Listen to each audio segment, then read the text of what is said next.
Radhe Krishna Radhe Krishna Radhe Krishna Radhe Radhe Krishna Radhe Krishna Radhe Krishna Radhe. Hello મિત્રો, કેમ છો? જય શ્રી કૃષ્ણ.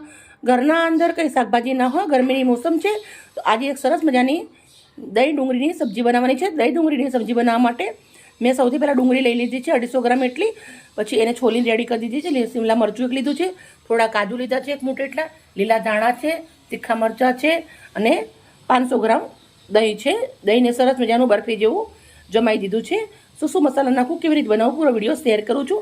મિત્રો, તમે આ એકવાર સબ્જી બનાવીને ખાશો, તમે એક રોટલીની જગ્યાએ 2 થી 3 રોટલી ખાઈ લેશો. ડુંગળી છોલી લીધી છે, એને આપણે સમાર દેવાની છે. તો ડુંગળી આપણે આવી રીતના હું પતલી પતલી સાઈઝ કરું છું, તમે જોઈ શકો છો.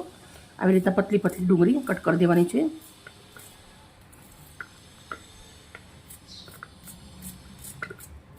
એકદમ સરસ મજાની તેલના અંદર શેકાઈ જાય જલ્દી હોય તો આપણે આવી રીતે બધી ડુંગળી કટ કરી લેશું. બધી ડુંગળી રેડી થઈ ગઈ છે. આપણે 500 ગ્રામ દહીં લીધું છે. દહીંને આપણે આવી રીતના થોડું ફેટી લેવાનું છે, કેમ કે એક રસ થઈ જાય. એકદમ કાઠું કાઠું છે બરફી જેવું, એટલે થોડું આપણે આવી રીતે એને મુલાયમ કરી દઈશું સરસ ફેટીને. તો આપણે ખાંડી મૂકી છે 1 ચમચો ભરી, અને તેલ મૂકવાનું છે ગરમ. તેલ ગરમ થઈ ગયું છે. 1 ચમચી રાઈ નાખું છું. હવે આપણે જેવું નાખશું 1 ચમચી હિંગ નાખું છું. લાલ મરચાં નાખવાના છે 5 થી 7 નંગ તીખા. પછી આપણે લસણ નાખવાનું છે, 1 ગાંઠ લસણ નાખીશું, 2 નંગ લીલા મરચાં છે. પછી આપણે ડુંગળી નાખી દેવાની છે.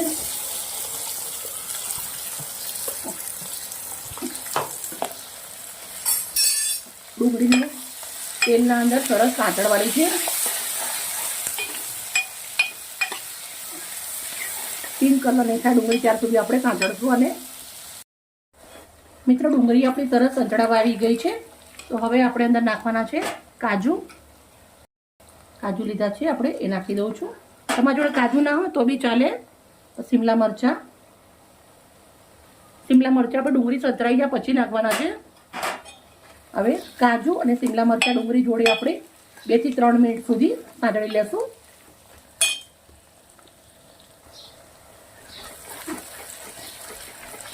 આપણે સરસ મજાના મરચાં અને કાજુ સંતળાઈ ગયા છે. મસાલા કરી લેવાના છે. 1 ચમચી લાલ મરચું નાખું છું, 1 ચમચી કશ્મીરી મરચું, 1 ચમચી હળદર, 1 ચમચી મીઠું, 1 ચમચી એટલો ગરમ મસાલો. સરસ મિક્સ કરી દઈશું. હવે 2 મિનિટ સાંતળી લેશું. મસાલા સરસ સંતરાઈ ગયા છે, સુગંધ બી બહુ મસ્ત આવે છે.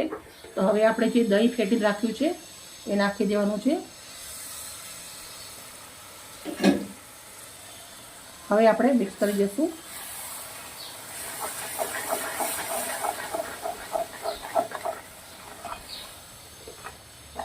મિત્રો, તમે 1-2 રોટલી ખાતા હો તો 4 થી 5 ખાઈ લેશો, મારી ગેરંટી છે. એકવાર જરૂરથી બનાવજો, બહુ જ સરસ લાગે છે. નાના મોટા બધા જ મસ્ત લાગશે. હવે આપણે લીલા ધાણા નાખી દઉં છું. 2 મિનિટ જેવું આપણે આને ચડવા દેવાનું છે. લાસ્ટમાં આપણે કસૂરી મેથી નાખવાની છે.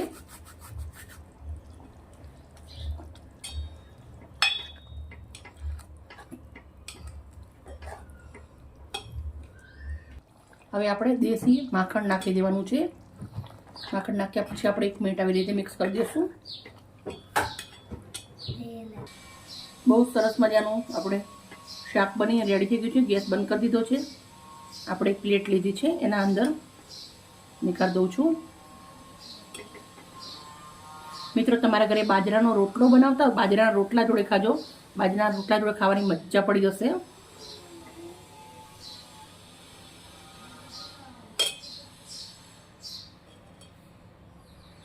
શાક આપણું સરસ મજાનું નીકાળી દીધું. થોડાક એવા લીલા નાના પાંદડા નાખી દઉં છું. મિત્રો, મારી વિડીયો સારી લાગી હોય તો પ્લીઝ મને એક લાઈક કરજો, દોસ્તોને શેર કરજો. આવી મજેદાર રેસીપી સાથે કાલે મળીશ. Okay, bye bye.